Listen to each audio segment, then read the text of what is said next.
नमस्कार दोस्तों, आप सभी का अपने YouTube channel simple way study पर स्वागत है। दोस्तों, एक नए वीडियो की शुरुआत करते हैं और इस वीडियो में हम 23 फरवरी 2024 के सभी महत्वपूर्ण करंट अफेयर्स को देखेंगे। तो वीडियो में आगे बढ़ने से पहले दोस्तों, अगर आपको इस वीडियो का पीडीएफ चाहिए तो आप हमारे टेलीग्राम चैनल से जुड़ करके इस वीडियो का पीडीएफ डाउनलोड कर सकते हैं। टेलीग्राम चैनल का लिंक आपको वीडियो को डिस्क्रिप्शन बॉक्स में मिल जाएगा। तो चलिए वीडियो की शुरुआत करते हैं। सबसे पहला प्रश्न है, अरुणाचल प्रदेश सरकार ने किसके साथ राज्य के पहले विशेष बाघ संरक्षण बल की स्थापना के लिए समझौता किया है?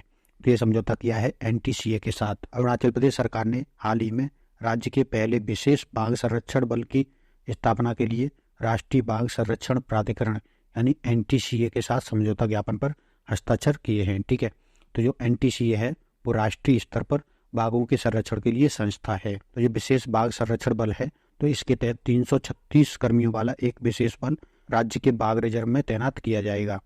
इसकी स्थापना के लिए जो फंडिंग है वो 90% केंद्र सरकार देगी और 10% राज्य सरकार प्रदान करेगी।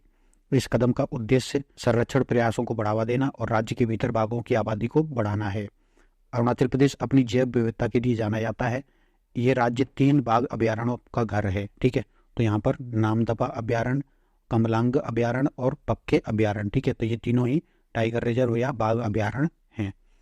तीनों अभ्यारण्यों में बाघों की आबादी 2022 में घटकर मात्र 9 रह गई है, जो 2018 में 29 थी। ठीक है, तो 2018 में कितनी थी? 29, और 2022 में कितनी रह गई है? मात्र 9। तो इसमें कमी देखने को मिली है। इसीलिए जो है यहाँ पर विशेष बाघ संरक्षण बल यानी कि एसटीपीएफ का गठन किया जा रहा है, जिससे इनके अवैध शिकार को रोका जा सके और बाघों का संरक्षण किया जा सके। फरवरी 2024 में सरकार ने किस केंद्रीय योजना में संशोधन कर सब्सिडी प्रावधानों के साथ इसका दायरा बढ़ाया है? तो ये सरकार ने राष्ट्रीय आजीविका मिशन का दायरा बढ़ाया है और इसमें सब्सिडी भी प्रदान करने की व्यवस्था की है। राष्ट्रीय आजीविका मिशन में अब और अधिक गतिविधियों को शामिल करने का सरकार ने निर्णय लिया है।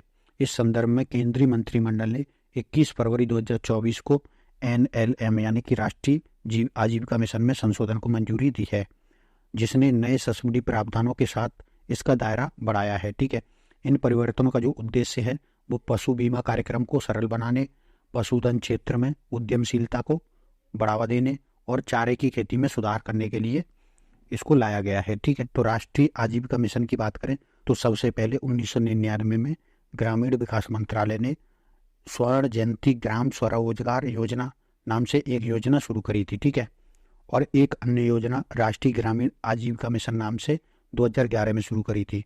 ठीक है, तो ये 2 योजनाएं जो है ग्रामीण क्षेत्रों में रोजगार देने के लिए चल रही थी अलग अलग, लेकिन इन दोनों को मिला करके बाद में इसका नाम राष्ट्रीय ग्रामीण आजीविका मिशन ही कर दिया गया 1 अप्रैल 2013 को। और उसके बाद 2016 में इसका नाम बदल करके दीनदयाल अंत्योदय योजना राष्ट्रीय ग्रामीण आजीविका मिशन, जिसे DAYNRLM कर दिया गया। ठीक है, 29 मार्च 2016 को। ठीक है, तो राष्ट्रीय आजीविका मिशन की शुरुआत 1 अप्रैल 2013 को हुई थी ग्रामीण विकास मंत्रालय के तहत। इसका उद्देश्य क्या है? तो ग्रामीण क्षेत्रों में BPL परिवारों को स्थानीय स्तर पर रोजगार उपलब्ध कराकर उन्हें गरीबी रेखा से बाहर लाने का इसका उद्देश्य था। जो NRLM है यानी राष्ट्रीय आजीविका ग्रामीण मिशन है, वो आंशिक रूप से विश्व बैंक से सहायता प्राप्त है। ठीक है, तो इसको विश्व बैंक सहायता देती है। और अब नया अपडेट ये है कि इसके दायरे को बढ़ाया गया है। ठीक है, और इसमें जो है सब्सिडी का भी प्रावधान किया गया है। माइक्रोसॉफ्ट और iCreate द्वारा MIT मंत्री की उपस्थिति में कौन सा प्रोग्राम लॉन्च किया गया है? तो ये एम्पल AI प्रोग्राम लॉन्च किया गया है। माइक्रोसॉफ्ट और iCreate ने MIT राज्य मंत्री चंद्रशेखर की उपस्थिति में एम्पल जिसकी फुल फॉर्म है iCreate Microsoft program for emerging leaders in artificial intelligence कार्यक्रम लॉन्च किया गया है। और इसका उद्देश्य है पूरे भारत में AI स्टार्टअप को बढ़ावा देना। इसमें पहले चरण में इस प्रोग्राम के तहत पूरे भारत में 1100 AI इनोवेटर्स की स्क्रीनिंग के लिए डिजाइन किया गया है, जो उन्हें AI के सबसे मूल्यवान खिलाड़ियों के रूप में पहचानते हैं। और इसके दूसरे चरण में अज्योर ओपन AI के माध्यम से 100 स्टार्टअप का चयन किया जाएगा और उन्हें उन्नत विश्व स्तर पर प्रतिस्पर्धी उत्पादों को विकसित करने के लिए आवश्यक सहायता प्रदान की जाएगी।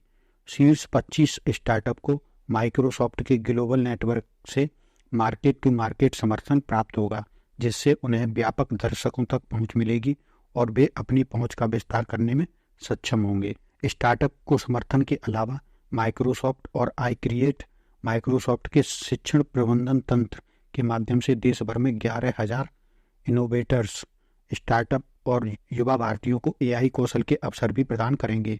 प्रशिक्षण पूरा होने पर प्रतिभागियों को माइक्रोसॉफ्ट से विश्व स्तर पर मान्यता प्राप्त प्रमाण पत्र भी दिया जाएगा, जिससे उनकी रोजगार क्षमता और करियर की प्रगति में महत्वपूर्ण वृद्धि होगी।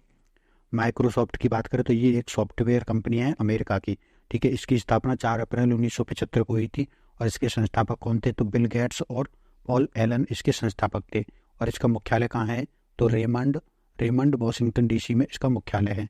माइक्रोसॉफ्ट के अध्यक्ष कौन है? तो सत्या नडेला इसके अध्यक्ष हैं। ये भारतीय मूल के व्यक्ति हैं। आई क्रिएट क्या है? तो international centre for entrepreneurship and technology, ये गुजरात में स्थित एक संस्था है। आई क्रिएट की स्थापना 2012 में गुजरात सरकार और केंद्र सरकार ने 50-50% की भागीदारी से स्थापित ये संस्थान है। गुजरात में स्थित यह संस्थान उद्यमियों को परामर्श देता है और स्टार्टअप शुरू करने के लिए उनका मार्गदर्शन करता है। आई क्रिएट एक स्वतंत्र संस्था है जिसका उद्देश्य उद्यमियों को क्रिएटिविटी, इनोवेशन, प्रोडक्ट डिजाइन, नई तकनीकी के जरिए food security, water connectivity, cyber security, IT और electronics, non convention energy, biomedical equipment और डिवाइस इत्यादि क्षेत्रों में मदद करती है।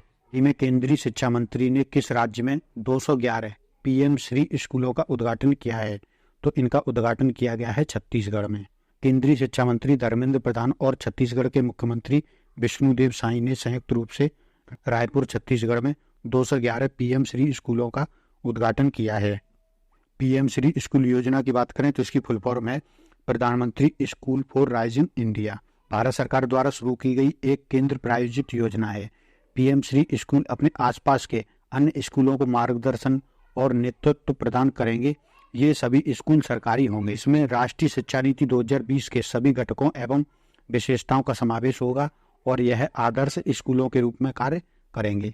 राष्ट्रीय शिक्षा नीति 2020 के तहत देश भर में 14,597 स्कूलों को पीएम श्री योजना के तहत अपग्रेड किया जाएगा। पीएम श्री स्कूल योजना 2022 से 2027 तक 5 वर्षों की अवधि के लिए लागू करने के लिए 27,360 करोड़ रुपए का प्रावधान किया गया है।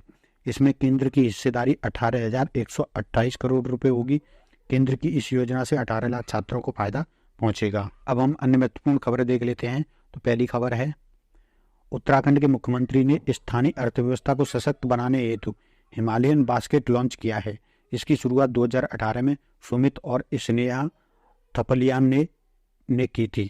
इसके तहत दूध, हल्दी, पुदीना जैसे कृषि उत्पाद खरीदकर इनसे अलग अलग उत्पाद बनाकर विदेशों में सप्लाई करते हैं। उत्पाद बनाने के लिए 200 से अधिक लोगों को रोजगार भी उपलब्ध करा रहे हैं। ठीक है। जापानी प्रधानमंत्री फुंजियो किशिदा ने यूक्रेन के दीर्घकालिक पुनर्निर्माण के लिए जापान की प्रतिबद्धता की पुष्टि की है। इसे भविष्य के लिए रणनीतिक निवेश करार दिया है। अमेरिकी पत्रिका शिकागो मैगजीन ने हैवी हिटर्स सूची में भारतीय अमेरिकी सांसद राजा कृष्णमूर्ति को 50 सर्वाधिक शक्तिशाली लोगों की सूची में 24वें स्थान पर रखा है। कृष्णमूर्ति 2026 में अमेरिकी सीनेट के चुनाव लड़ने की योजना बना रहे हैं। पाकिस्तानी बल्लेबाज बाबर आजम 21 फरवरी 2024 को T20 क्रिकेट में सबसे तेजी से 10,000 रन बनाने वाले खिलाड़ी बने हैं। ठीक है। इन्होंने 271 पारी, 281 मैच और 11 साल 82 दिन में ये कारनामा किया है और इन्होंने क्रिस गेल और विराट कोहली को पीछे छोड़ते हुए ये उपलब्धि हासिल की है। मध्य प्रदेश ने बैगलेस स्कूल पहल की शुरुआत करी है। 2024-25 के आगामी शैक्षणिक सत्र से प्रत्येक सप्ताह एक दिन बैगलेस के रूप में नामित करके छात्रों को खेल और खेल से लेकर सांस्कृतिक कार्यक्रम और संगीत तक विविध प्रकार की गतिविधियों में भाग लेने के लिए प्रोत्साहित किया जाएगा। हल्के लड़ाकू विमान तेजस की परिचालन क्षमताओं को बढ़ाने के लिए एरोनॉटिक्स डेवलपमेंट एजेंसी ने भारतीय वायुसेना के साथ एक समझौता ज्ञापन पर हस्ताक्षर किए हैं। ठीक है। तो ये एरोनॉटिक्स डेवलपमेंट एजेंसी है वो LAC तेजस विमान पर उन्नत हथियारों के सेंसर के एकीकरण के लिए इंडियन एयरफोर्स के सॉफ्टवेयर डेवलपमेंट इंस्टीट्यूट को महत्वपूर्ण ज्ञान और विशेषज्ञता हस्तांतरित करेगा। उत्तर प्रदेश अपना पहला कछुआ संरक्षण रिजर्व गोंडा में घाघरा नदी की सहायक नदी सरयू नदी के किनारे turtle survival alliance foundation India के सहयोग से स्थापित करेगा। तुर्की ने अपने पहले 5वीं पीढ़ी के नेशनल कॉम्बैट एयरक्राफ्ट, जिसे नाम दिया गया है कान, ने अपनी पहली उड़ान पूरी करी है। तुर्की ने 2016 में एक राष्ट्रीय लड़ाकू विमान बनाने के लिए अपनी TFX परियोजना शुरू करी थी। ठीक है, तो तुर्की ने 5वीं पीढ़ी का लड़ाकू विमान का परीक्षण किया है। तेलंगाना का जनजातीय उत्सव समक्का सरलम्मा जतारा, जिसे मेदाराम जात्रा भी कहा जाता है, तो ये 21 फरवरी को मुलुगु जिले के मेदाराम में शुरू हुआ है। प्रत्येक 2 वर्ष में आयोजित 4 दिवसीय आयोजन तेलंगाना की समृद्ध आदिवासी विरासत को प्रदर्शित करता है और इसे दुनिया का सबसे बड़ा आदिवासी जमावड़ा या मेला भी कहा जाता है। मॉर्गन स्टैनली रिसर्च ने 21 फरवरी को वित्त वर्ष 2025 के लिए भारत के GDP की वृद्धि दर को घटा करके 6.5% रहने की संभावना जताई है। इसके पहले मॉर्गन स्टैनली ने 6.9% का अनुमान लगाया था।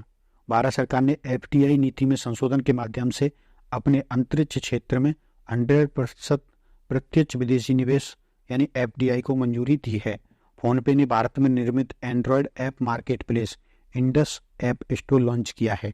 तो जैसे प्ले स्टोर है और एप्पल स्टोर होता है जहाँ से ऐप डाउनलोड करते हैं, इसी तरीके से फोनपे ने इंडस ऐप स्टोर लॉन्च किया है भारत में, जो भारतीय ब्रांडों के 2 लाख से अधिक ऐप पेश करता है।